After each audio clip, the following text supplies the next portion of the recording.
5월의 첫 주입니다. 오늘도 각자의 처소에서 예배를 사모하여 함께 영상 예배에 참석해 주신 우리 모든 성도님들을 주님의 이름으로 환영하고 축복합니다. 이 시간 우리 마음 모아 하나님께 예배 드리도록 하겠습니다. 하나님은 영이시니 예배하는 자가 신령과 진정으로 예배할지니라. 아멘.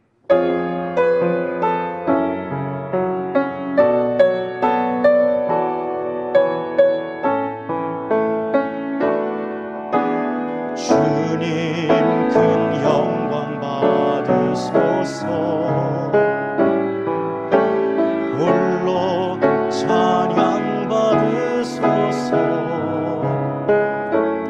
모든 이름 위에 뛰어난 그 이름, 온 땅과 하늘이 다 찬양해. 겸손하게 우리 무릎 꿇고 주 이름 앞에 영광 돌리세.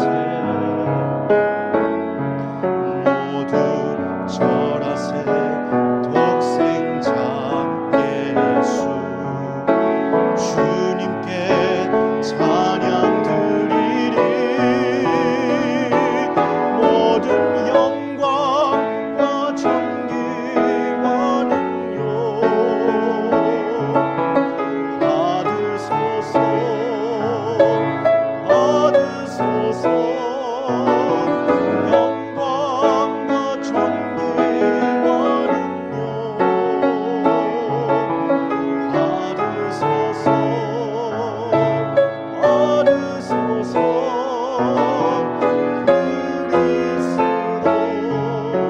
살아계신 하나님.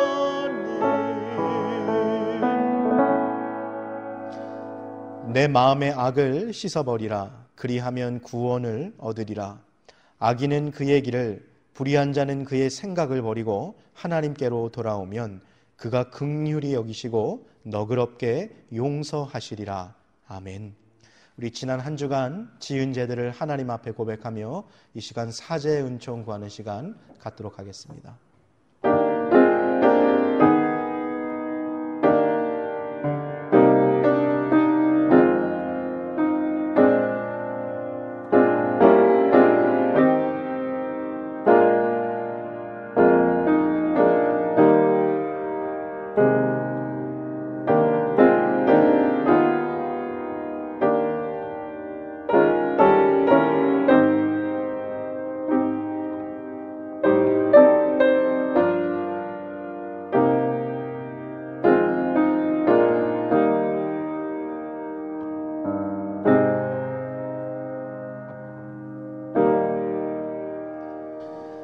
그러므로 이제 그리스도 예수 안에 있는 자에게는 결코 정죄함이 없나니 이는 그리스도 예수 안에 있는 생명의 성령의 법이 죄와 사망의 법에서 너를 해방하였습니다. 나의 반석이시요 나의 구속자이신 여호와여, 내 입의 말과 마음의 묵상이 주의 앞에 연락되기를 원하나이다. 아멘. 참 좋으신 하나님 아버지, 지난 한 주간에도 우리들을 주님의 품 안에 보호하여 주시고 또 하나님께서 우리의 모든 필요를 공급하여 주심에 감사를 드립니다. 세상의 환난과 또 여러 가지 어려움 속에서도 하나님은 여전히 우리의 피난처가 되시고 또 환난 중에 만날 큰 도움 되어 주시니 감사를 드립니다.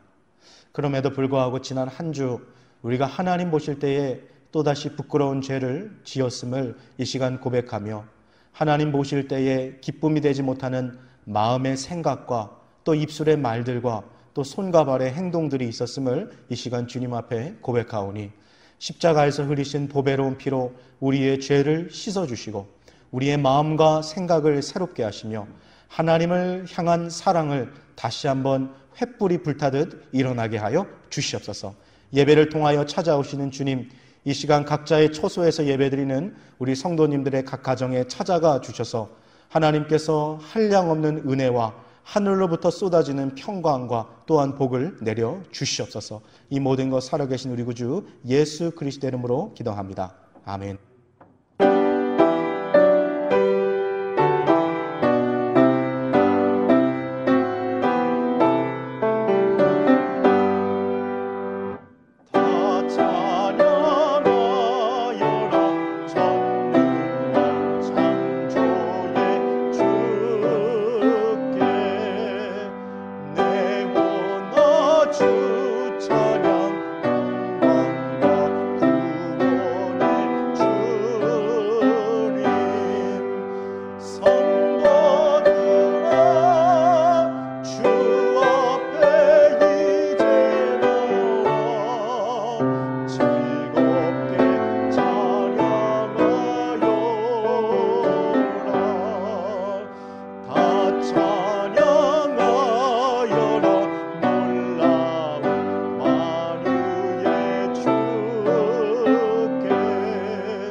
하나님이여 주는 나의 하나님이시라.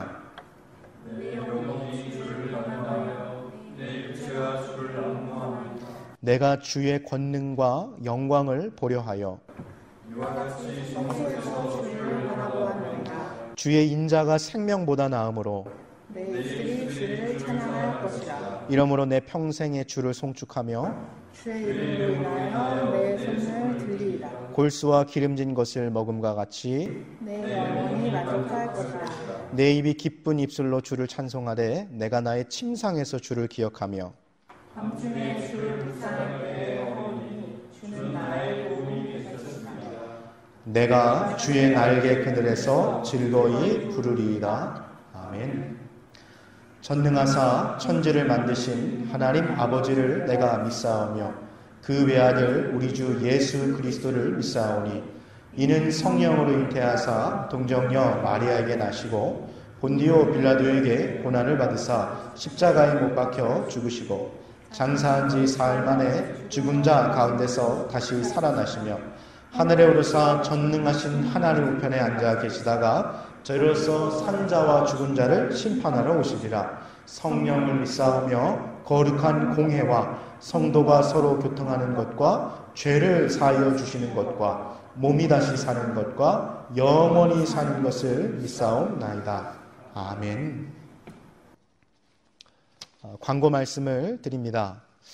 이번 주 화요일부터 성경이 읽어진의 온라인 구약반이 개강합니다.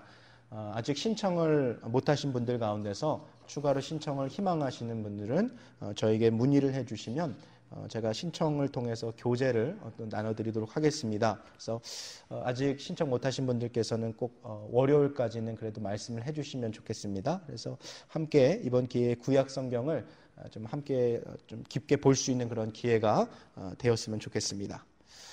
하나님께서 오늘 우리에게 주시는 말씀은 신약 성경 마태복음 4장 18절에서 20절까지 말씀입니다. 마태복음 4장 18절에서 20절까지 말씀입니다. 하나님의 말씀 신약 성경 5페이지에 있습니다. 마태복음 4장 18절에서 20절까지 말씀. 우리 한 목소리로 같이 세 구절 함께 같이 합독하시겠습니다. 갈릴리 해변에 다니시다가 두 형제 곧 베드로라 하는 시몬과 그 형제 안드레가 바다에 그물 던지는 것을 보시니 저희는 어부라 말씀하시되 나를 따라오라 내가 너희로 사람을 낚는 어부가 되게 하리라 하시니 저희가 곧 그물을 버려두고 예수를 쫓으니라. 아멘. 이 5월 달부터 저희가 성경 인물 시리즈로 새로운 시리즈로 베드로에 대해서 우리가 함께 같이 좀 살펴보려고 합니다. 지난주까지 저희가 7차례 동안 엘리야의 생애를 저희가 좀 추적해 봤는데요. 오늘 5월을 맞이하면서 새로운 인물 베드로에 대해서 함께 같이 저희가 좀 살펴보는 좀 시간을 가지려고 합니다. 저희가 원래 예배 시작 때 이렇게 한 주에 한번 이렇게 만나면서 서로 이렇게 인사하고 옆에 있는 분들 환영합니다. 보고 싶었습니다. 이렇게 인사하는 시간이 있는데요. 그런 시간을 저희 같이 못하는 게 참 안타깝습니다. 그래서 영상 예배가 끝나면 적어도 좀 마음에 몇 분을 이렇게 좀 정해놓고 서로 이렇게 좀 연락도 해 보시고 또 이렇게 서로 안부를 좀 물을 수 있는 그런 따뜻한 공동체가 되었으면 좋겠습니다. 한 사람의 인생은 만남 그 연속이라고 이야기할 수 있겠습니다. 병원에서 갓 태어난 아기는 처음으로 그의 부모와 만나게 되지요. 그가 병원에서 또 그의 형제들 그리고 또 그의 자매들을 혹은 뭐 가정에 가서도 이렇게 만날 수가 있겠죠. 그 어린아이가 조금씩 자라면서요. 학교에 들어가서 선생님도 만나게 되고 또 친구들도 만나게 됩니다. 조금 더 이제 자라게 되면 직장에서 직장 동료들도 만나고 또 직장 선후배 뭐 상사도 만나게 되는 것 같아요. 그리고 조금 더 시간이 흐르면 자기와 함께 살아갈 인생의 동반자 혹은 배우자를 만나기도 하지요. 그리고 시간이 더 지나가면 부부가 함께 낳은 두 사람을 닮은 자녀를 또 낳게 되고 또 자녀와의 만남이 있고 시간이 더 한참 흐른 후에는 내가 낳은 자녀가 또 낳은 그 손주들을 만나기도 합니다. 이렇게 한 사람의 인생을 그 시기적으로 보면 처음부터 끝까지 인생은 만남의 연속이다라고 이렇게 이야기할 수 있을 것 같습니다. 그러고 보면요, 한 사람의 인생이 어떠한 삶을 살았는가를 보려면 그 사람이 누구를 만났는가를 볼 때 그 사람의 삶이 복되다 혹은 그렇지 않다라는 것을 좀 살펴볼 수 있을 것 같아요. 좋은 사람을 만난 사람은 참 좋은 삶을 살게 될 것입니다. 그렇지만 주변에 나쁜 사람들을 두고서 그렇게 살아간 사람은 나쁜 인생을 살고 또 나쁜 영향력을 받을 수밖에 없을 것 같아요. 그래서 정말 좋은 사람을 만난다는 것, 그것이 얼마나 우리의 인생에 있어서 참 큰 복인 줄 모릅니다. 지금으로부터 정확히 140년 전 1880년대 미국에서 있었던 사건인데요. 생후 19개월 된 한 아기가 내척수염이라는 그런 질병으로 인해서 열병에 걸리게 됩니다. 그 열병의 후유증으로 인해서 두 눈이 멀어버리고 두 귀가 멀어버렸어요. 19개월밖에 안 된 이 어린아이가 두 눈이 멀고 두 귀가 들리지 않자 말하는 것도 너무 어렵게 되는 거죠. 한번 생각해 보십시오. 아무 소리도 들리지 않고 아무것도 보이지 않는 그 칠흑 같은 어두움 속에서 침묵에서 이어지는 그 아이의 세상이라는 것은요, 세상과 단절된 고독과 그 외로움에서 살아갈 수밖에 없는 거죠. 그 아이도 세상과 소통하기를 포기하고 그렇게 성장해 나갔고요. 그의 부모도 자기가 낳은 이 아이지만 어찌할 줄 몰라서 이 부모도 이 아이와 소통하기가 너무 어려운 거죠. 그녀가 7살이 되었을 때 그의 부모는 이 아이를 위해서 전국에서 그래도 좀 수소문을 해서 선생님을 한 분 모셔옵니다. 이 선생님은 두 눈이 멀어버리고 두 귀가 들리지 않고 말도 하지 못하는 이 어린아이의 친구가 되어주기로 해요. 그리고 이 아이가 세상과 소통할 수 있도록 이 아이에게 언어를 가르쳐주는 거죠. 한번 생각해 보세요. 두 눈이 보이지 않고 두 귀가 전혀 들리지 않고 말도 하지 못하는 이 어린아이에게 어떻게 언어를 가르쳐 주겠습니까? 그 선생님이 사용한 방법은 이런 거예요. 그 어린아이의 한 손을 가지고요, 펌프에다가, 물이 나오는 펌프에다가 갖다 대는 거예요. 그럼 이 어린아이의 손에 이렇게 물이 닿지 않겠습니까? 그럼 다른 한 손바닥에다가 영어로 물이라고 water 이렇게 써주는 거죠. 근데 이렇게 써준다고 했을 때 이 아이가 바로 이걸 캐치를 못하는 거예요. 평생 보지도 못하고 듣지도 못한 이 아이가 손에 물이 닿고 또 누구가 손바닥에 이 워러라고 써준다고 해서 그 의도나 그 상관성을 알 수 있겠습니까? 얼마나 수차례 인내하면서 이 선생님이 그것을 시도했을지 우리는 상상할 뿐이죠. 그러던 어느 날 이 어린아이가 드디어 한 손에 물이 닿고 또 다른 한 손에 워러라는 글자가 씌워졌을 때 이 둘의 상관성을 깨닫게 되는 거죠. 아, 내 손에 닿고 있는 이 물질이 이게 바로 물이라는 거구나, 워러라는 거구나 하는 것을 깨닫게 되는 거죠. 그 자그마한 깨달음이 어떻게 보면 큰 깨달음일 수 있겠습니다만 이 어린아이의 그 내면에 갇혀있는 세상을 깨트리고 밖으로 나올 수 있게 만들어준 거죠. 그때부터 평생 동안 내면에 갇혀 있었던 이 어린아이가 자신의 내면을 깨고 나와서 세상과 소통하기 시작했어요. 이 어린아이가 바로 우리가 잘 알고 있는 헬렌 켈러입니다. 그리고 이 아이를 그렇게 세상으로 나오게 만들어줬던 그의 선생이 앤 설리반이라는 선생님이었어요. 한 사람을 잘 만나니까 그녀의 인생이 놀랍게 변화된 거죠. 이 두 사람의 만남, 헬렌 켈러와 앤 설리반 선생님의 만남은요, 140년이 지난 지금까지도 많은 사람들의 입에서 회자되고 또 오르내릴 정도로 유명한 이야기가 되었고요. 많은 사람들에게 잔잔한 감동을 주는 이야기가 되었어요. 좋은 사람 한 사람과의 만남이 한 사람의 인생을 송두리째 바꿀 수 있다는 것을 보여주는 너무나도 좋은 이야기인 것이죠. 오늘 우리가 함께 읽은 이 본문 말씀에도요, 앤 설리반과 헬렌 켈러의 만남과 같이 한 사람의 인생을 완전히 바꾸어 놓은 그런 위대한 만남이 기록되어 있습니다. 오늘 그 만남을 함께 같이 나눠보려고 하는데요. 바로 예수님과 그의 수제자였던 베드로의 만남입니다. 베드로의 삶은요, 예수님을 만남으로 인해서 정말 드라마틱하게 변화되었어요. 참 복된 만남입니다. 오늘 이 만남을 좀 살펴볼 텐데요. 먼저 오늘 말씀을 통해서 예수님께서 베드로의 인생에 찾아오시는 그 장면을 좀 함께 같이 좀 살펴보려고 합니다. 화면에 말씀을 좀 하나 비춰주시고요. 우리 마태복음 4장 18절 말씀 한번 같이 읽겠습니다. 시작. 갈릴리 해변에 두 형제 곧 베드로라 하는 시몬과 그 형제 안드레가 바다에 금을 던지는 것을 보시니 저희는 어부라. 저희가 오늘 마태복음 4장 18절부터 20절까지 읽었는데요. 오늘은 18절 말씀을 저희가 좀 위주로 보고 다음 주에 19절, 20절을 좀 이어서 같이 보도록 하겠습니다. 오늘 장면을 살펴보면 예수님께서 베드로를 만나기 위해서 어디로 지금 찾아오셨습니까? 첫 번째 두 단어가 뭐예요? 18절에 갈릴리 해변으로 지금 찾아오셨어요.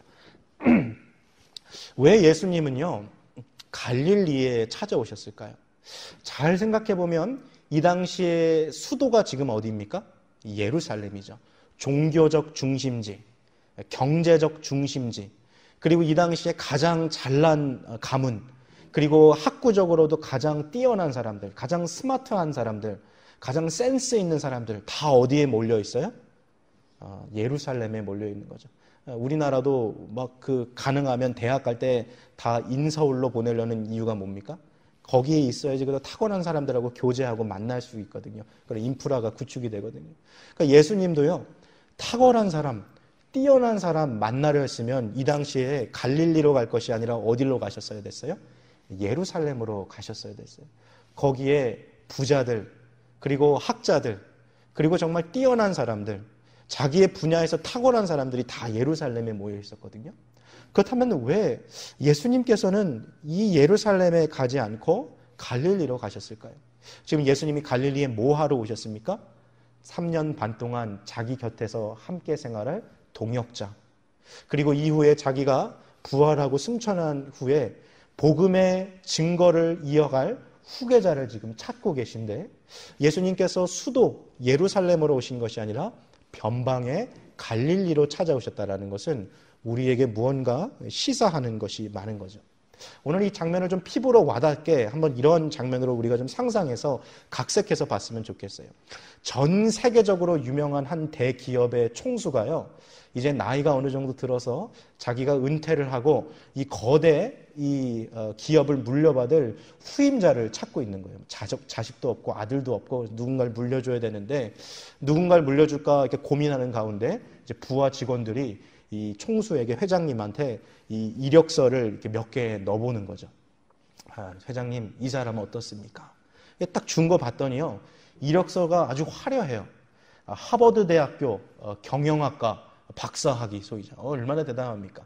국내 최연소 MBA 과정 수료자.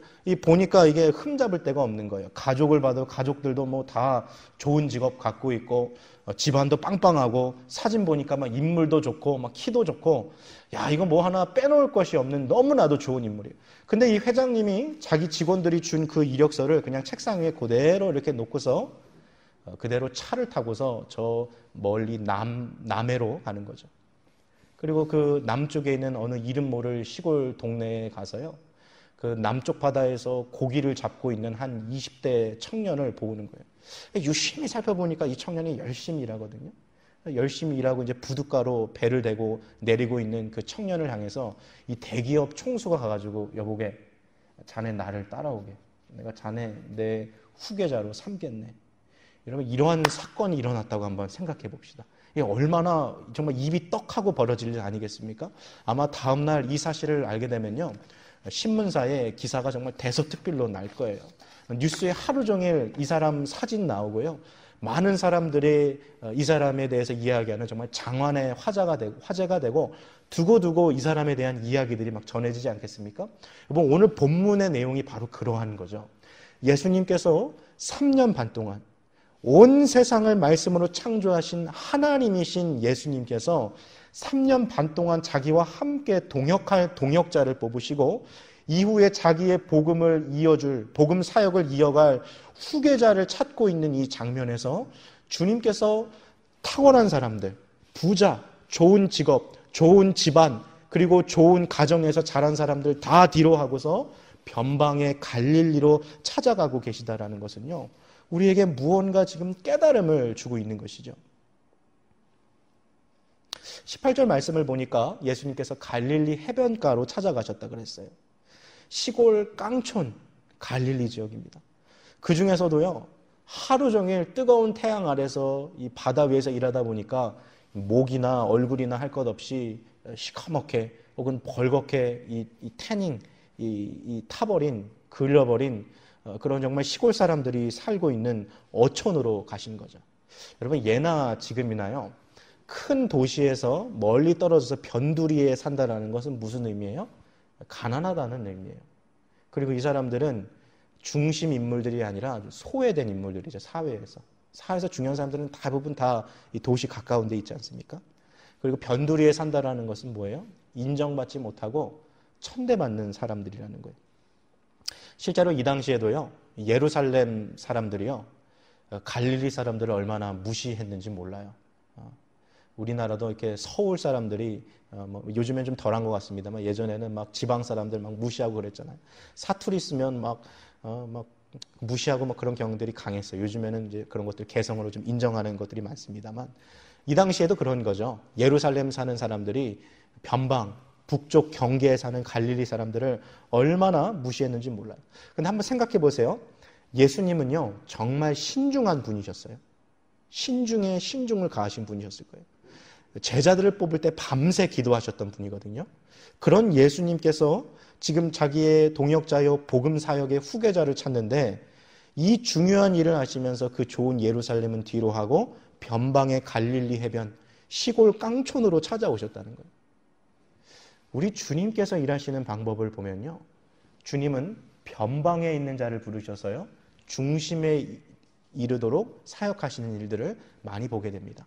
이것이 하나님께서 역사하시는 하나의 패턴이라고 우리가 성경에서 볼 수 있을 것 같아요. 성경을 찾아보니까요, 정말 하나님은 중심에 있는 사람들을 뽑으셔서 일하는 것이 아니라요, 변방 지역에 마치 숨어서 사는 것처럼 무명의 한 사람을 택하셔서 그 사람으로 하여금 하나님의 위대한 일을 하게 하실 때가 많아요. 한번 예를 들어 볼까요? 창세기에 나오는 아브라함이라는 사람은요, 변방 갈대아 우르에서 살아가던 무명의 70대 노인이었어요. 아무도 그가 누군지, 저 사람이 뭐 하는 사람인지도 관심도 기울이지 않았던 그 한 사람을 주님께서 택하셔서 하나님께서 믿음의 조상으로 삼으신 것이죠. 모세는 어떻습니까? 애굽이라는 당대의 찬란한 문명의 중심지에 있을 때 하나님이 쓰신 것이 아니라 저 광야에서 저 양들을 돌보는 이름 없는 목자요 80대 노인으로 살아가는 바로 그때에 하나님이 그를 불러다가 사용하셨죠. 이스라엘에서 하나님께서 사용하신 다윗이란 인물은 어떻습니까? 왕궁에서 왕으로 살아가던 사울은 하나님이 버리셨어요. 그렇지만 이스라엘 베들레헴 들판에서 그 양들과 함께 생활하고 있던 어린 목동 소년 다윗을 하나님은 선택하셔서요, 그로 하여금 하나님의 백성을 다스리게 하셨다는 것이죠. 하나님은 이와 같이 역사적으로 볼 때요, 변방에 있는, 변두리에 살아가고 있는 무명한 자들을 사용하셨어요. 이것은 우리에게 아주 시사하는 바가 큽니다. 때로는요, 이 세상에서 살다 보면 우리들 스스로가 위축될 때가 있어요. 왜냐하면 이 세상 사람들은 어떤 사람들을 선호합니까?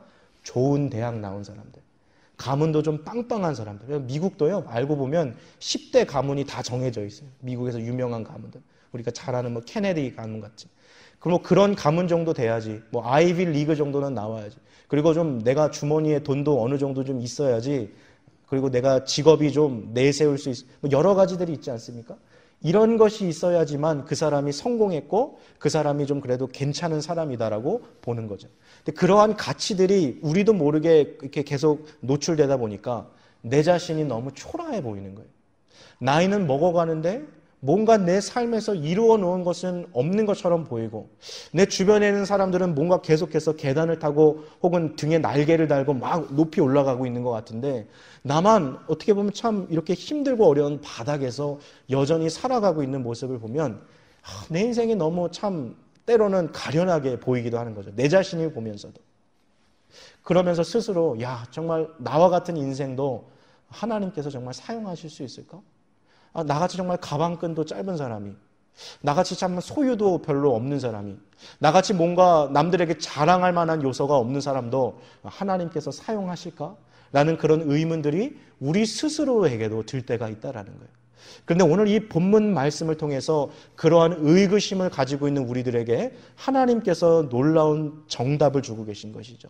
예수님은요, 예루살렘으로 가지 않으셨어요. 변방 변두리에 있는 갈릴리 해변에서 가난하고 어떻게 보면 무식하고 힘이 없고 연약한 자들이 있는 그 지역에서 주님은 주님의 동역자요, 하나님의 복음 사역의 후계자요, 계승자를 찾고 계셨다는 거예요. 혹시요, 살아오면서 내가 남들보다 배울 수 있는 기회가 적었던 분들이 있는지도 몰라요. 가정의 어떤 어려운 형편 때문에 혹은 내 어떤 개인적인 기질 때문에 공부와 담 쌓고 살아온 분들도 있을지 몰라요. 그래서 때로는 어렸을 땐 몰랐는데 잘하고 보니까 그게 내 안에 남들 모를 컴플렉스로 작용하는 분들도 있을지 모르겠어요. 혹은 친구들하고 혹은 주변에 있는 사람들하고 비교해 보면서 내 소유가 적어서 그것을 부끄럽게 생각하는 분들도 계신지 모르겠어요. 그렇지만 그 어떠한 요소들도요, 하나님이 우리를 사용하시는데 결코 장애 요소가 되지 못한다는 사실을 기억하시기를 바랍니다. 하나님은요, 오히려 약한 자들을 들어서 강하게 사용하시는 분이세요.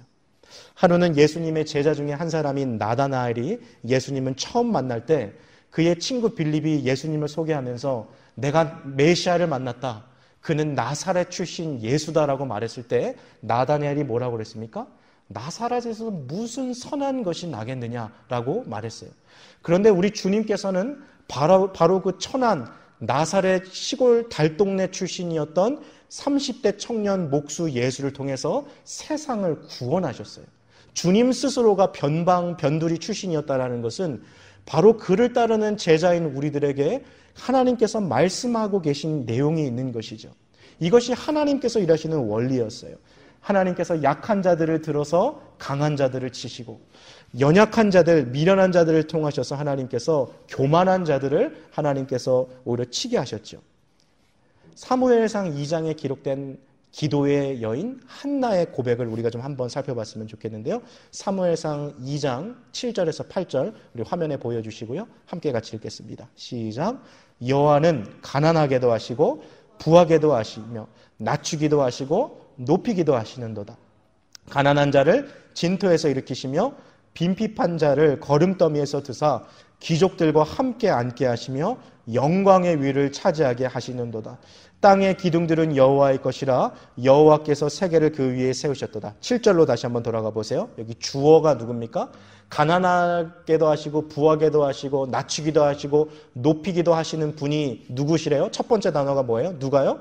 여호와가. 하나님이 그렇게 하신다는 거예요.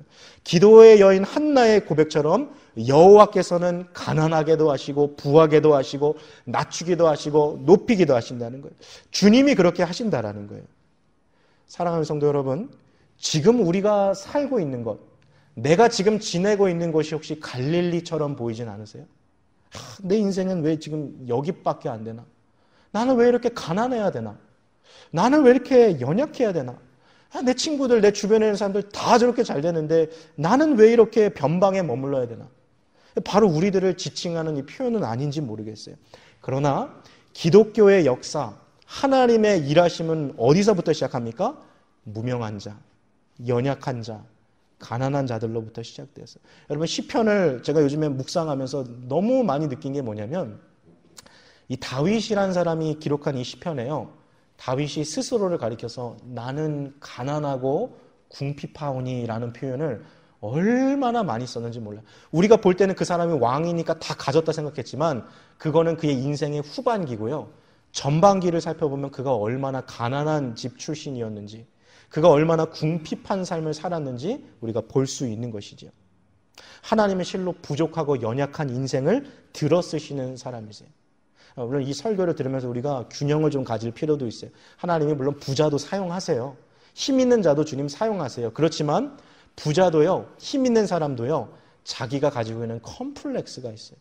내가 내 스스로를 볼 때 나는 뭐 돈도 있는지 모르겠지만 난 이 부분에 있어서는 내가 연약해서 쓰임받을 수 없겠다 하는 부분들이 있어요. 한번 또 예를 들어 볼까요? 성경에, 신약 성경에 나오는 사도 바울이라는 인물은요, 이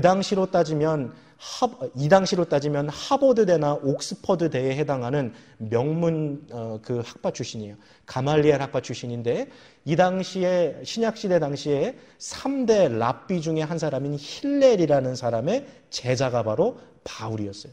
그러니까 오늘날로 말하면 세계적인 석학 밑에서 바로 수료할 정도로 엄청난 학식을 가졌던 사람이 사도 바울이죠. 게다가 모든 사람이 꿈꾸던 로마 시민권 소유자예요. 여러분 요즘에도 이렇게 시민권, 영주권 따는 게 얼마나 어렵습니까? 미국에서 생활하는 분들 가운데도요, 이 시민권, 영주권 해결 안 돼가지고 고생하는 분들이 너무 많아요. 당시에도요, 로마 시민권 갖고 있다는 거 엄청난 특권이었어요. 바울은요, 돈으로 주고 산 것도 아니고요, 태어나면서부터 로마 시민권자였어요. 그러니까 이 사람이 갖고 있는 특권, 그리고 학식, 학위, 남들에게 막 정말 남들이 부러워할 만한 요소들을 다 가지고 있었어요. 그런데 바울에게 없는 것 한 가지가 있었어요. 그게 뭐예요? 몸에 병이 들었어요. 오래된 지병으로 인해서 그가 고생하고 있었어요.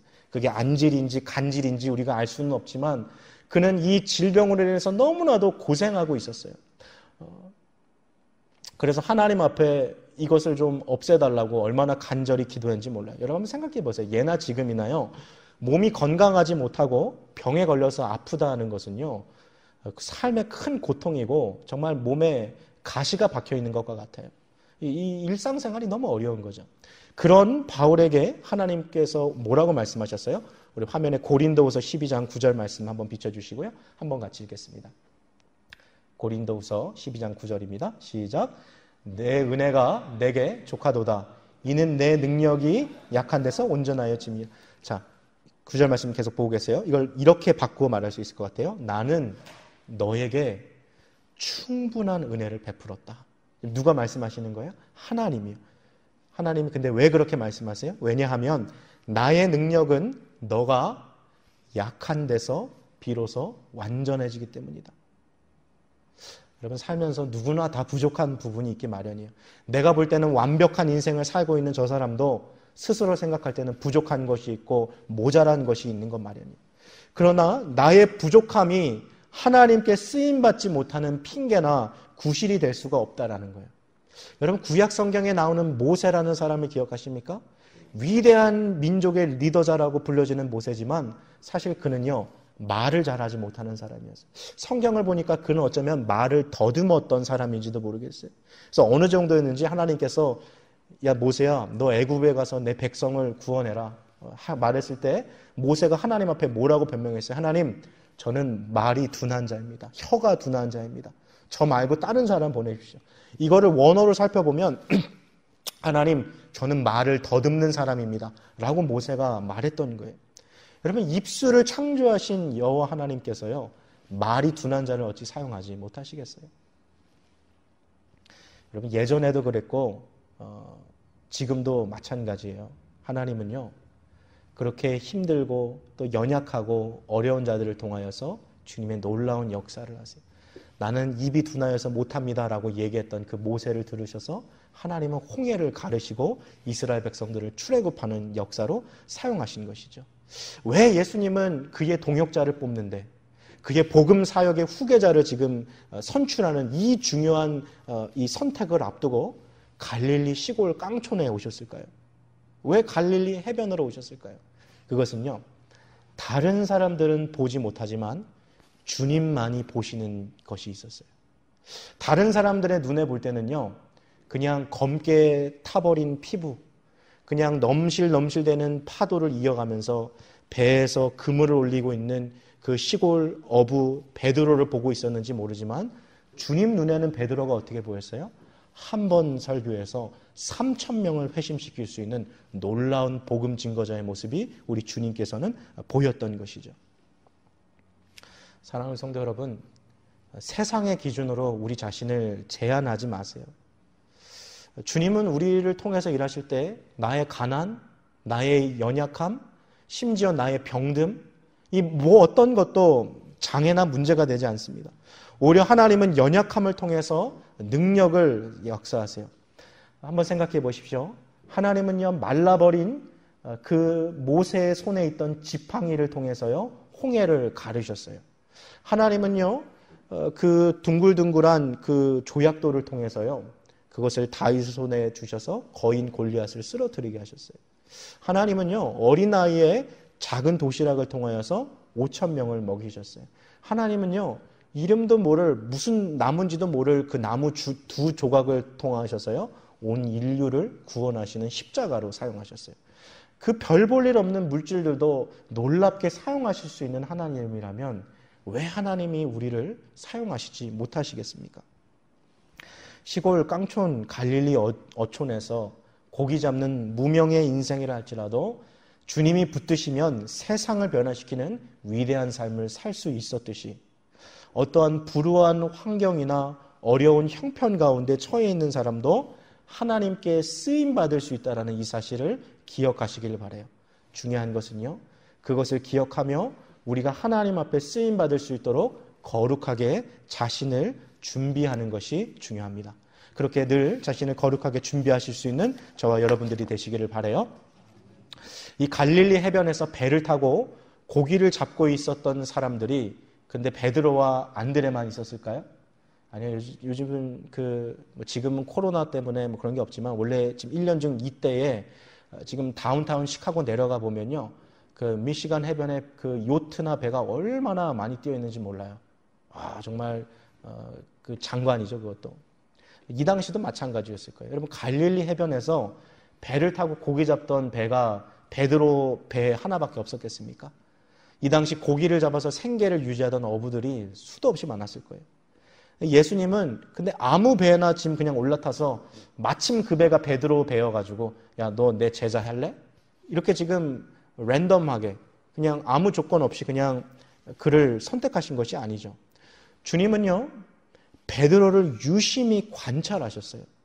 자기의 동역자요, 후계자가 될 사람을 선출할 때 주님은 아주 심도 있게 유심히 이 사람을 관찰하고 계셨다는 것을 우리는 기억할 필요가 있어요. 오늘 본문 말씀으로 다시 돌아가셔서요, 마태복음 4장 18절 말씀 화면에 한번 보여주시고요, 다시 한번 말씀을 한번 보겠습니다. 시작. 갈릴리 해변에 두 형제 곧 베드로라 하는 시몬과 그 형제 안드레가 바다에 금을 던지는 것을 보시니 저희는 어부라. 자, 18절 마지막 말씀 보시면 금을 던지는 것을 뭐 하셨대요? 보셨다 그랬어요. 보셨다. 이 단어가 헬라어로 에이덴이라는 단어가 쓰였는데 원어는 호도스라는 이 단어인데요. 이 단어는요, 그냥 눈으로 see 이게 아니에요. 영어도 보다가 see와 watch가 있죠.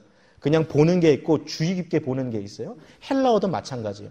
그냥 보는 게 있고요, 관찰해서 보는 게 있는데 오늘 사용된 보시고가 한글 단어에서는 그냥 보시고지만 이 원어 헬라어 성경을 보면 이 단어는 뭐냐면 주목하는 거예요. 그 사람을 아주 주의 깊게 관찰하고 있는 모습. 그게 바로 오늘 여기에 사용된 에이덴이라는 단어거든요. 이게 또 다른 말은 뭐냐면요, 그것을 주목하고 관찰하여서 보다가 깨달은 거예요. 저 사람이 갖고 있는 그런 특징이 있구나. 그걸 인식한 것. 그런 의미가 있는 단어가 오늘 보시고라는 단어에 있는 거예요. 따라서 오늘 본문은요, 예수님께서 갈릴리 바다를 그냥 기분 좋은 날, 바람 좋은 날 걸으시다가 야, 기분도 좋은데 오늘 제자 하나 뽑아볼까? 마침 베드로 배가 앞에 있어요. 근육도 막 좋고 야, 너 나 좀 따라다닐래? 이런 게 아니라는 거예요. 주님은 자신의 제자를 뽑기 위해서요, 심혈을 기울이셨어요. 성경을 보면 밤새 기도하셨어요. 그리고 주님은 지금 갈릴리 바다에서 일하고 있었던 베드로라는 사람을 관찰하고 계셨고 주의 깊게 보고 계셨다라는 거예요. 18절 말씀 한번 다시 보세요. 우리는 여기서 이제 뭘 볼 거냐면요, 그렇다면 예수님이 베드로의 무엇을 보고 계셨는지 말씀을 통해서 한번 좀 봤으면 좋겠어요. 한번 다시 읽어봅시다. 시작. 갈릴리 해변에 다니시다가 두 형제 곧 베드로라는 시몬과 그 형제 안드레가 바다에 금을 던지는 것을 뭘 보셨대요? 바다에 뭐 던지는 거요? 금을 던지는 거 보셨어요. 여러분, 성경을 우리가 유심히 살펴보면 한 가지 공통점이 있어요. 하나님께서 사용하시는 사람들의 공통점, 그게 뭐냐면 하나님은 늘 사람이 일하고 있는 그 현장에 찾아오셔서 그 사람을 부르세요. 여러분, 다윗이 언제 왕으로 기름 부음 받았습니까? 그가 들판에서 아버지의 양을 치고 있는 일을 할 때에 그가 부름을 받았어요. 모세는 언제 부름 받았어요? 그도 시내산에서 양을 치는 일을 하고 있을 때 부름을 받았던 거죠. 여러분, 오늘 본문에 나오는 베드로도 마찬가지예요. 언제 부름 받았어요? 그가 배 위에서 그물을 던지는 것, 일하고 있는 장면에 주님 오신 거죠. 약간 조금만 더 뒤로 가면 뒤에 후 문맥에 주님의 또 다른 제자였던 야고보와 요한도 그물 던지는 그 현장에 주님이 오셔서 부르세요. 조금 더 뒤로 가면 오늘 본문을 기록했던 이 마태도 그가 세리로서 세관에서 일할 때에 주님이 그 모습을 보시고 마태야, 넌 나를 따라와라, 제자로 부르셨다는. 성경을 유심히 살펴보면 우리 주님은 많은 사람들을 그가 일을 하고 있는 장소에서 부르셨다는 거예요. 여러분, 의외로 많은 그리스도인들이요, 이러한 관점을 가지고 있어요. 교회는 성스러운 곳, 거룩한 곳. 직장은 어때요? 세속적인 곳. 직장은 좀 더러운 거 있는 일. 교회는 거룩한 곳. 근데 이거는 너무 잘못된 인식이라는 거예요. 성경은요, 세속을 그렇게 구분하는 것이 아니라 내가 하나님의 전으로서 내가 가는 그곳이 바로 다 하나님의 나라가 되고 하나님의 거룩한 곳이라는 거예요. 교회도 거룩한 곳이어야 되고 내가 일하는 가게, 직장, 나의 가정, 그 모든 것이 다 거룩한 곳이 되어야 된다는 것을 보여주고 있어요. 오늘 본문에서 하나님은요, 그물을 던지고 있는 이 갈릴리 바다, 베드로에겐 직장이었고 일터였고 일상의 현장이었던 이곳을 영적인 의미로 변화시켰어요. 오늘 이 본문이 우리에게 이야기해주고 있는 것은 이것이에요. 우리가 일하고 있는 그 장소를 누가 지금 지켜보고 계세요? 하나님이 유심히 지켜보고 계시는 거예요. 어떤 분들은 교회는 와서 열심히 일하는데 직장 가서는 그냥 딴짓하고 딴일하고 일할 때 그냥 이렇게 빈둥대는 분들이 있는데 그 누가 다 보고 계시다는 거예요? 주님이 보고 계시네요. 왜요? 주님은요, 성실하고 근면하게 일하는 것이 하나님 앞에 드리는 또 다른 예배가 되는 것을 보고 계신 거죠. 자, 그렇다면 오늘 이 본문을 우리가 보면서요, 그럼 도대체 예수님은 베드로의 어떠한 모습을 보셨을까 하는 것들을 좀 우리가 좀 유추해보고 좀 말씀을 통해서 생각해 볼 수 있는 것이 있을 것 같아요. 이 문맥 이후에 조금 더 지나가다 보면 베드로와 안드레와 동업하고 있는 사람들이 있었어요. 누구예요? 세베대의 두 아들 야고보와 요한이 있었어요. 예수님은요, 베드로가 그들과 동업하고 협동하는 모습을 보셨어요.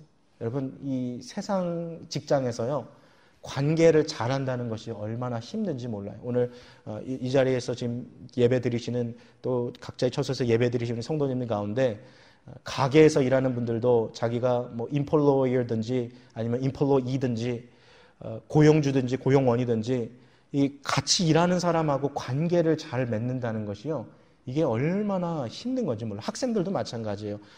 자기 교수님과 혹은 자기 다른 학생들과 관계를 잘한다는 것은요, 너무나도 탁월한 요소예요. 주님은요, 베드로가 함께 일하는 사람들하고 화목하게 관계 맺고 협동해서 일하는 것을 보셨어요. 야고보와 요한 형제와 화목하게 일하는 것을 보셨을 거예요. 근데 실제로요, 우리 주변에요, 어떤 분들은 그런 분들도 있어요. 일을 너무 탁월해요. 이 사람에게 맡겨주면 일은 그냥 돼요. 근데 그 일을 하기 위해서 주변에 있는 사람들이 죽어나는 경우들이 있어요. 그런 분들 혹시 보신 적 있어요? 이 사람은 일을 너무 잘하는데 그 사람 옆에 가면 내가 죽어요. 그래서 일은 잘하는데 가까이 가기는, 멀리 하기는 또 그렇지만 가까이 하기에는 또 힘든 그 사람. 근데 하나님의 일이라는 것은요, 이런 것 같아요. 나 혼자 이렇게 막 탁월하게 나아가는 그런 모습, 내 옆에 있는 사람이 지금 죽어가든지 힘들어 넘어지든지 아파서 막 무릎에 상처가 나고 막 상처가 곪는데도 그냥 나는 10걸음 가겠다, 이것은 하나님 나라에 합당한 자세가 아닙니다. 지금 내 옆에 힘들어 쓰러져 있는 사람들을 일으켜주고 또 그 사람을 보듬어주고 또 그 사람을 또 함께 격려하고 위로해주고, 그래서 내가 10걸음 갈 것을 다 못 가고 그냥 이 사람하고 같이 한 걸음 나가면 오히려 그것이 더 하나님 나라에 합당한 모습이 아닌가 싶어요. 저를 한번 좀 따라해 주시겠어요? 일은 네모나게, 관계는 둥글게. 꼭 기억하세요. 일은 네모나게 해요. 그렇지만 관계는 둥글게 하는 거예요. 이 두 가지를 잘하는 사람이 정말 탁월한 사람. 어떤 분들은요, 일은 둥글게 하고 관계는 네모나게 하는 사람들이 있어요. 너무 잘못된 거예요. 그거는. 일은 확실히 해야 돼요. 그렇지만 그 가운데 관계는 둥근게 할 수 있는 사람이 되어야 돼요. 오늘 주님은 베드로에게 그 모습을 보셨을 것 같아요. 바다에서 그물을 던지고 그 뜨거운 태양빛을 말하면서 일하고 있는 베드로. 그러면서도 옆에 있는 자기 형제 안드레와 그리고 동업자인 야고보와 요한과 함께 화목하게 일하는 모습을 보면서 그들이 장래 사역에도 화목하게 사역할 수 있을 것을 주님이 보셨던 거죠. 여러분, 교회도 마찬가지예요. 우리들도요, 서로 함께 마음을 모아서 협동하는 것이 중요해요. 교회 일이 잘 되고 교회에 많은 사람들이 모인다, 이거는 그 결과지 이게 우리의 목적은 아닌 거예요. 지금 옆에 있는 사람들, 함께 신앙생활하고 있는 사람들 챙기고 함께하는 것, 이게 주님이 보실 때 더 중요한 거죠. 어떤 분들은요, 자기가 맡은 일만 잘하면 된다 생각하는데요, 인간 사회라는 것이 그렇게 단순한 것이 아니에요. 직장 가서 자기 일만 해봐요. 뭐 잘 될 것 같지만 사실 그렇게 잘 되지 않아요. 주변에 있는 사람도 돌아볼 줄 알아야 돼요. 주변을 돌아보는 사람, 내 옆에 힘들고 어려운 사람들, 넘어진 사람들 일으켜주고, 내가 갈 거 몇 걸음 못 걸어가도 한 걸음만 걸어간다 할지라도 그렇게 같이 가는 사람이 진짜 탁월한 사람이에요. 오늘 주님은 베드로에게서 그러한 모습을 보셨던 것 같아요. 자, 베드로와 안드레는요, 동업자들하고 이렇게 화목하여 협동하게 일할 줄 아는 사람들이었어요. 또한 그들은요, 어부로서 자기 직업에 충실한 사람들이었어요. 여러분, 앞서 말씀드렸듯이 주님은 언제나 자기의 하고 있는 그 일에 충실한 사람들을 제자로 부르셨어요. 나 이런 거 할 사람 아닌데, 야, 내가 사무실에서 커피나 따르려고 내가 대학 졸업증 딴 줄 알아? 나 이런 거 못해. 나 여기 못 다녀. 그런 사람은요, 위에 못 올라가요. 자기에게 주어진 작은 일부터 조금씩 하늘 줄 아는 겸손한 자세가 있는 사람들이 위에까지 올라가는 거예요. 여러분, 작은 일에 불성실한 사람은요, 큰 일도 불성실할 수밖에 없어요. 그러나 반대로 작은 일에도 충실한 사람들은 큰 일에도 어때요? 충실할 수 있어요. 우리 잠언 22장 9절 말씀 한 번만 좀 봤으면 좋겠습니다. 우리 구약성경 잠언 22장 29절 말씀입니다. 너무 유명한 구절인데요. 우리 한번 같이 읽겠습니다. 시작. 내가 자기 사업에 근실한 사람을 보았느냐? 이러한 사람은 왕 앞에 설 것이요 천한 자 앞에 서지 아니하리라. 여러분, 혹시 그런 생각해 보셨어요? 여러분, 백악관이라는 그 대통령이 일하는 업무소에서도요, 그 옷을 빠는 사람이 필요하지 않겠습니까? 옷을 수선하는 사람이? 백악관에서 일하는 사람도 청소하는 사람이 필요하지 않겠어요? 세상 사람들을 볼 때는요, 야, 이런 직업을 가지고 어디까지 갈 수 있을까 하는데요, 자기 일에 근면성실하면 백악관까지도 들어갈 수 있어요. 여러분, 말씀에 기록한 대로요, 하나님은요, 자신의 일에 근면 성실한 사람을 사용하세요.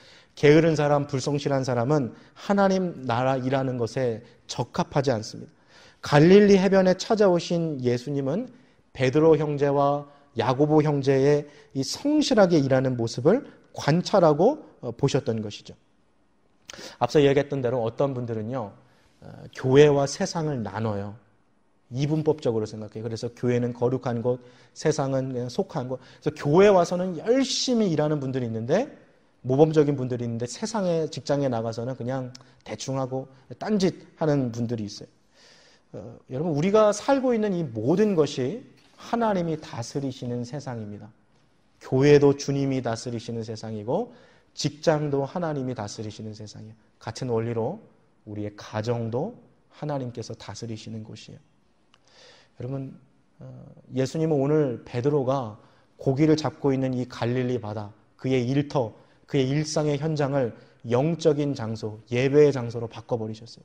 갈릴리 바다에서 고기 잡는 어부 인생에서 사람을 낚는 영적 어부로 그의 삶을 변화시켜 주셨어요.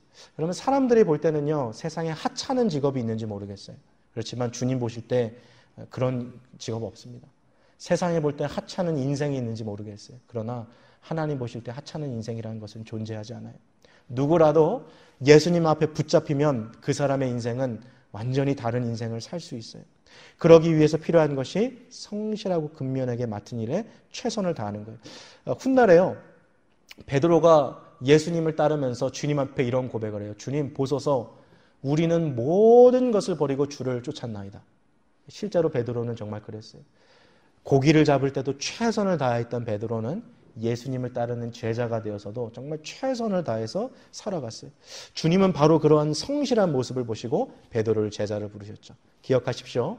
하나님은 우리가 일하고 있는, 우리가 속해 있는 그 직장과 공동체, 그리고 주부 같은 경우는 그 가정, 우리가 속해 있는 그곳에서 우리가 어떻게 일하고 있는지를 주님은 유심히 보고 계시는 거예요. 하나님, 우리가 어느 곳에 속해서 일하든지 주님은 우리의 관계성, 사람들과의 관계성, 그리고 성실함을 주님 보고 계세요. 그리고 최선을 다하여 일하고 사람들과 화목하게 살아가는 그것이 하나님 앞에 영광이 되며 하나님 앞에 드리는 또 다른 예배가 될 수 있다는 것을 기억하시기를 바랍니다. 말씀을 좀 맺으려 해요. 여러분, 우리 주님은요, 오늘 베드로를 이렇게 유심히 관찰하셨어요. 베드로를 찾아오셨고 우리 주님은 베드로를 만나 주셨어요. 근데 오늘 베드로를 유심히 관찰하셨던 주님이요, 이런 것은 아니었어요. 야, 베드로야, 너 일로 좀 잠깐만 와봐. 여기 좀 앉아봐. 야, 너 내가 보니까 말이야, 너 이런 거는 좀 아니지 않니? 이런 거는 좀 잘 못하는 것 같아. 주님이 비난하고 비판하려고 베드로를 그런 눈으로 보시는 것이 아니에요. 주님은요, 베드로의 연약함, 그러나 그것을 어떻게 품어주면 이 사람이 더 멋지게 나올 수 있을까? 이 사람이 어떻게 하면 하나님 나라를 위한 영광스러운 사역자로 변화될 수 있을까? 따뜻한 관심과 애정 어린 그 눈빛으로 베드로를 바라보셨고, 그렇게 베드로를 주님께서 가르치시고 품으시고 그를 만들어 가셨어요. 여러분, 우리들도 동일해요. 세상 가운데요, 넘어지지 않는 사람이 누가 있어요? 실수하지 않는 사람이 누가 있어요? 연약함이 없고 아픔이 없는 사람, 상처가 없는 사람 누가 있어요? 세상 사람들이 봐도, 아니 내가 내 자신을 봐도 내 인생에 손가락질 받을 만한 일들 많이 있을 수 있어요. 그렇지만 주님이 우리를 바라보시는 그 시선은 다르다라는 것을 기억하십시오. 남들은 비난하고 우리를 헐뜯고 우리를 넘어뜨리려고 할지 모르지만 주님은 어떠한 눈빛으로 우리를 바라보고 계세요? 우리를 싸매 주시고 우리를 고쳐 주시고 우리를 일으켜 주시려고 해서 우리를 만나 주신다는 거예요. 사랑하는 성도 여러분, 저는 오늘 만남에 대해서 이야기했습니다. 한 사람의 인생은 만남의 연속이라고 얘기 드렸어요. 어쩌면 우리의 인생이라는 것은 누구를 만나느냐에 따라서 결정되는지도 몰라요. 아마 이 설교를 들으면서 어떤 분들은 그렇게 생각하는지도 몰라요. 나는 좋지 않은 부모 밑에서 태어났어. 나는 배우자를 잘못 선택했어. 나는 친구를 잘못 믿었어. 그래서 지금 내 인생이 이 고양이고 이 모양이야. 그 말이 맞는지도 몰라요. 정말 부모를 잘못 만난 분들도 있을 수 있어요. 배우자를 잘못 선택했을지도 몰라요. 친구를 잘못 사귀었는지도 몰라요. 그런데 놀라운 사실은 예수 그리스도의 만남을 통해서 내가 여태까지 잘못된 만남이라고 생각했던 그 모든 만남들이 충분히 뒤집어질 수 있는 가능성이 우리 안에 남아있다는 거예요. 왜요? 예수 그리스도를 만남으로 통해서 나의 삶이 변화되는 그 순간 여태까지 내가 가지고 왔던 부모와 내 자신과의 관계가 바뀌기 시작해요. 내 배우자와 나의 관계가 변하기 시작해요. 내 친구들과의 나의 관계가 변하기 시작해요. 그래서 예수 그리스도를 제대로 만나고 나니까 여태까지 잘못된 관계요 만남이라 생각했던 것들이 놀랍게 변화가는 것을 경험하게 되고 체험하게 되는 것이죠. 그래서 인생 가운데 가장 복된 만남이 누구와의 만남이에요? 예수 그리스도와의 만남인 거예요. 그것을 통해서 모든 만남의 가치가 결정되고 변화될 수 있다는 것입니다. 사랑하는 성도 여러분, 이 예수님과 만나고 계십니까? 이 예수님과 교제하며 살아가고 계십니까? 주님과 교제하십시오. 주님과 만나기를 애쓰십시오. 지금도 따뜻한 관심과 애정 어린 마음으로 우리를 바라보고 계시고, 남들은 보지 못하지만, 내 자신도 보지 못하지만 내 안에 있는 잠재력과 가능성을 보시고 오늘도 찾아오고 계시는 그 주님 앞에 나아가서 그 부드러운 음성에 하나님 앞에 기도로 또 무릎으로 나아가실 수 있기를 바랍니다. 주님께서 우리를 찾아와 주시고 만나 주시고 반드시 우리의 삶에 놀라운 은혜를 부어주실 줄 믿습니다. 우리 시간 함께 같이 기도하시겠습니다.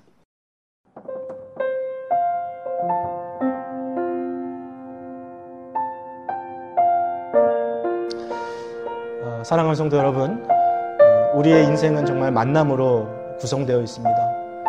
내 부모, 내 형제, 자매, 내 친구들, 또 내 배우자, 그리고 또 내 사랑하는 아들, 딸, 그리고 손주들, 많은 관계로 우리의 삶은 구성되어 있습니다. 그러나 정말 우리에게 가장 필요한 것은요, 예수 그리스도와의 만남입니다. 사람들과의 만남이 잘못됐다 할지라도요, 예수 그리스도를 제대로 만나고 나면 그 잘못된 관계들이 회복되기 시작하는 것을 보게 됩니다.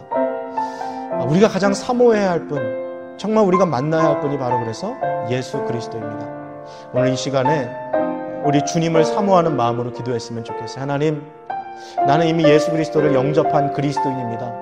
그러나 주님과 만나지 못하고 살아왔습니다. 하나님, 끊어진 주님과의 교제를 회복하게 하시고 날마다 예수님을 만남으로 그렇게 살아가게 하여 주시옵소서. 혹은 아직 예수 그리스도를 모르는 분, 아직 만나지 못한 분이 있다면 오늘 이 시간 기도하십시오. 주님, 내 마음을 활짝 엽니다. 굳게 닫혔던, 빗장을 쳤던 내 마음의 문을 엽니다. 주님, 오늘 이 시간 내 마음에 들어오셔서 나와 함께하여 주시옵소서. 나도 주님 만나고 싶습니다. 주님, 오랜 시간 기다려왔던 주님, 이 시간 나를 만나주시고 함께하여 주시옵소서. 이렇게 같이 기도했으면 좋겠습니다. 우리 주님을 사모하는 마음으로 하나님의 이름을 부르며 이 시간 함께 같이 기도하며 나갑시다. 사랑의 주 하나님 아버지, 감사합니다. 참 인생에 많은 만남들이 있습니다. 주님, 내가 부모를 만나고, 내 아버지, 내 어머니를 만나고, 내 형제를, 내 자매를, 또 사랑하는 내 유전, 또 하나님 내 자녀를 하나님 만났습니다. 하나님의 수많은 내 직장 동료와의 관계, 함께 가게에서 일하는 사람들과의 관계, 때로는 고용주와 고용인의 관계, 하나님 그렇게 만납니다. 하나님 그 수많은 관계들 위해 때로는 우리의 인생을 버겁게 할 때도 있고, 우리 인생의 무거운 짐이 될 때도 있고, 우리의 마음에 상처를 줄 때도 있습니다. 하나님, 세상에는 정말 말을 함부로 하는 사람들도 너무 많고요, 우리를 함부로 대하고 무시하고 그렇게 대하는 사람들도 많이 있어요. 그래서 우리가 상처 입은 적이 얼마나 많은지 몰라요. 하나님, 그러나 이 많은 하나님 만남 가운데서 정말 우리가 진정으로 만나야 할 분 예수 그리스도를 만나고 나면 그 모든 나머지 관계들이 상처로 남는 것이 아니라 꽃과 같이 아름답게 변할 수 있다는 것을 우리가 깨달아야 하여 주시옵소서. 주님, 여전히 하나님은 살아계십니다. 주님을 만나면 우리의 삶은 변화할 것입니다. 하나님께서 주시는 은혜로, 힘으로 다시 일어날 수 있을 것입니다.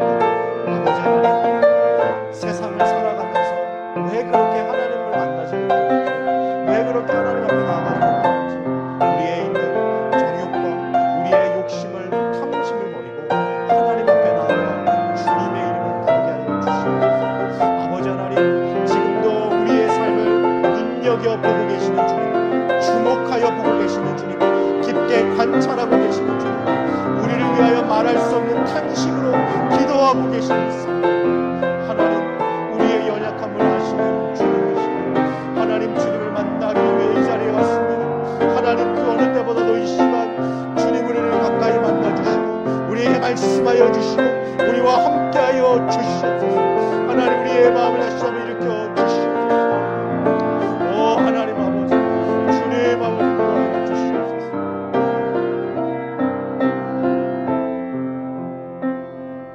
우리 시간에 한 번 더 같이 기도했으면 좋겠는데요.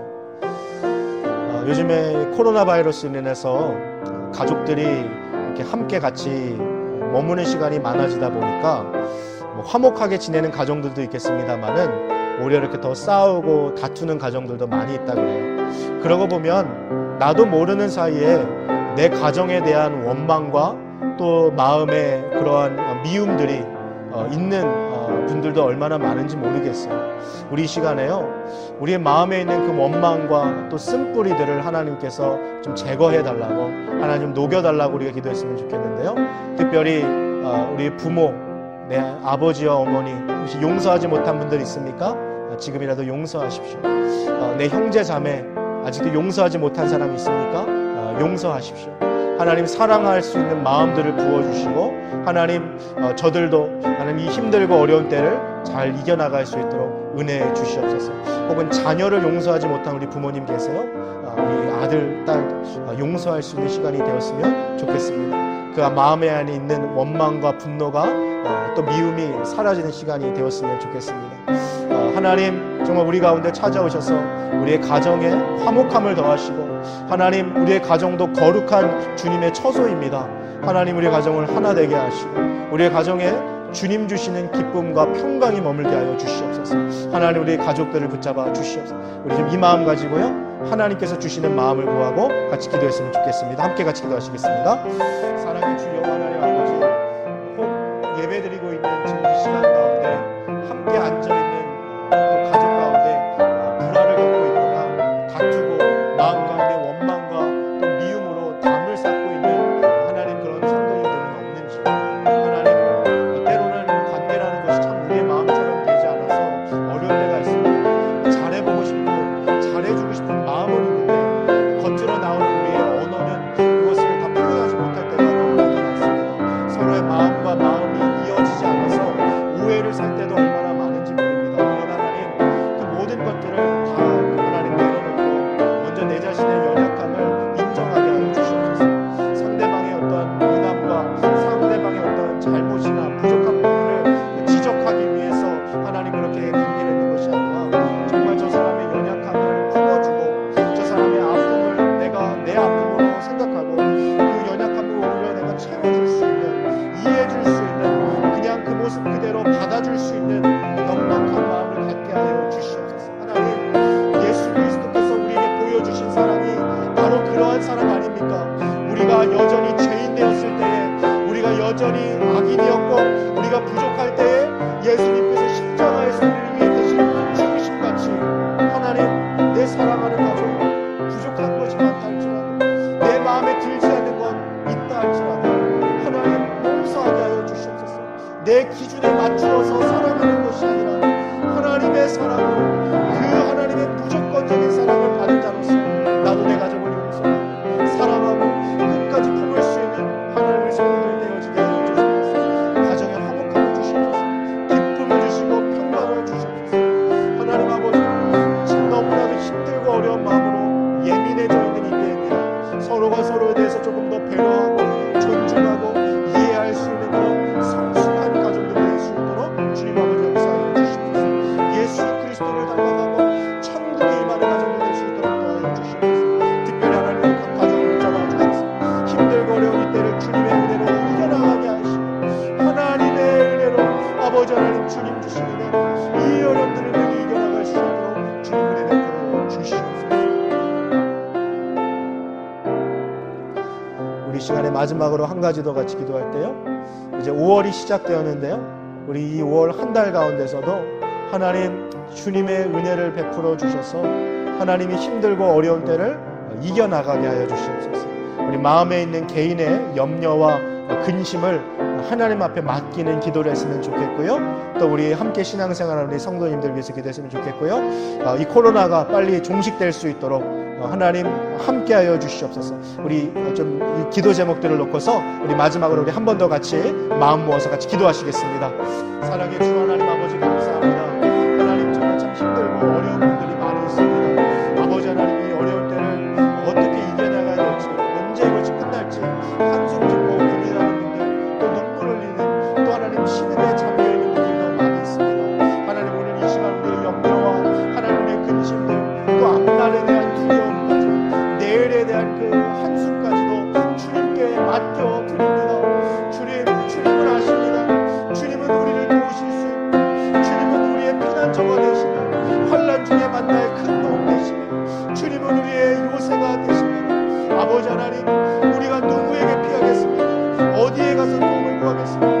오직 주님만이 우리의 힘이시고, 주님만이 우리의 능력이시고, 하나님 아버지, 우리를 붙들어 주셔서 이 어려움을 우리 이겨나가게 하여 주시옵소서.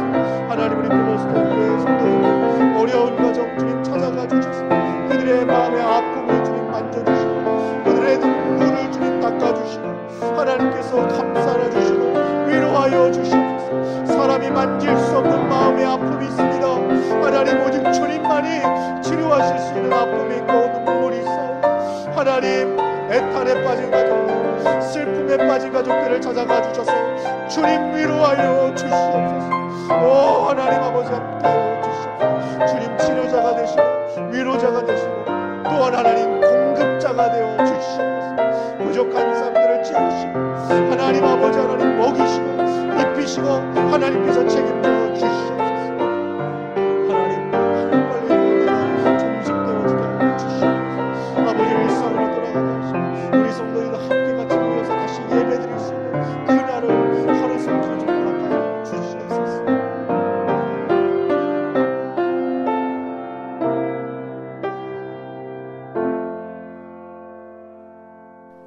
참 좋으신 하나님, 인생에 나 홀로밖에 남아있지 않다라고 좌절하고 또 때로는 외로움과 고독 가운데 그렇게 내 자신을 꽁꽁 숨겨가며 살아가는 우리들을 불쌍히 여기셔서 하나님의 하나밖에 없는 아들 예수 그리스도를 이 땅에 보내주시고 우리를 사랑하신다는 그 메시지를 십자가에서 보여주시니 하나님의 그 크신 사랑과 은혜에 감사를 드립니다.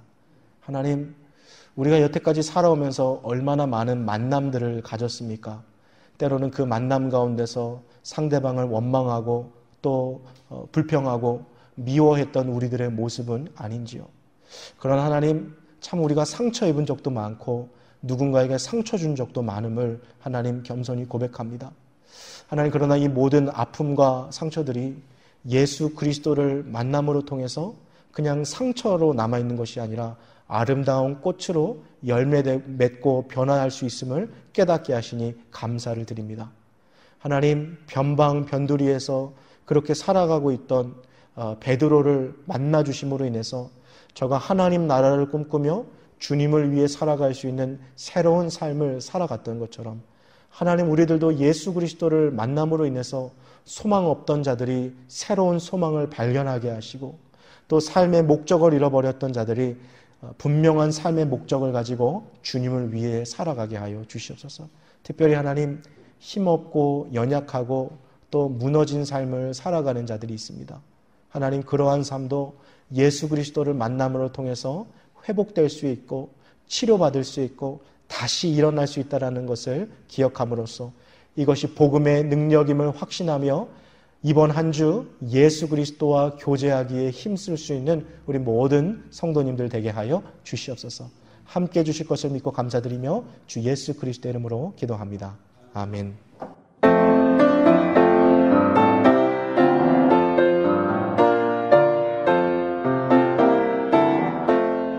주와 같이 길 가는 것 즐거운 일 아닌가.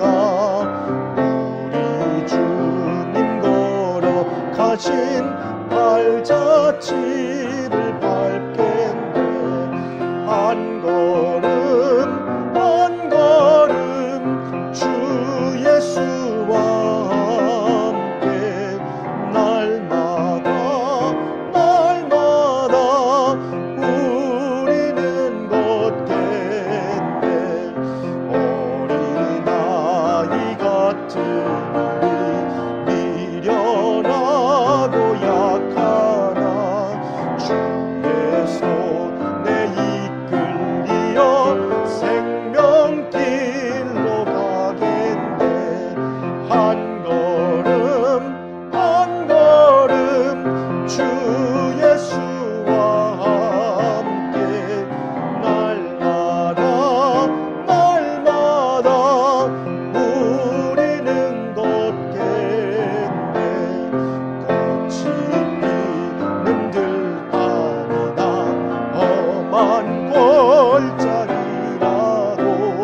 지금은 저 높고 높은 하늘에서 이 낮고 낮은 땅 위에 살아가고 있는 연약하고 힘없는 우리들을 구원하시기 위해 이 땅에 오신 주 예수 그리스도의 은혜와 하나님의 무한하신 사랑하심과 성령 하나님의 교통 역사하심이 인생이 결코 혼자가 아니라 우리의 삶에 찾아오시는 예수 그리스도의 만남을 통하여서 새로운 인생, 놀라운 은혜를 경험하기를, 또 그렇게 살아가기를 결단하고 돌아가는 모든 주의 백성들과 그들의 가정과 자녀와 일터와 사랑하는 코너스톤 교회와 이 나라와 조국 교회 위에 지금부터 영원토록 함께 하시기를 간절히 축원하옵나이다. 아멘.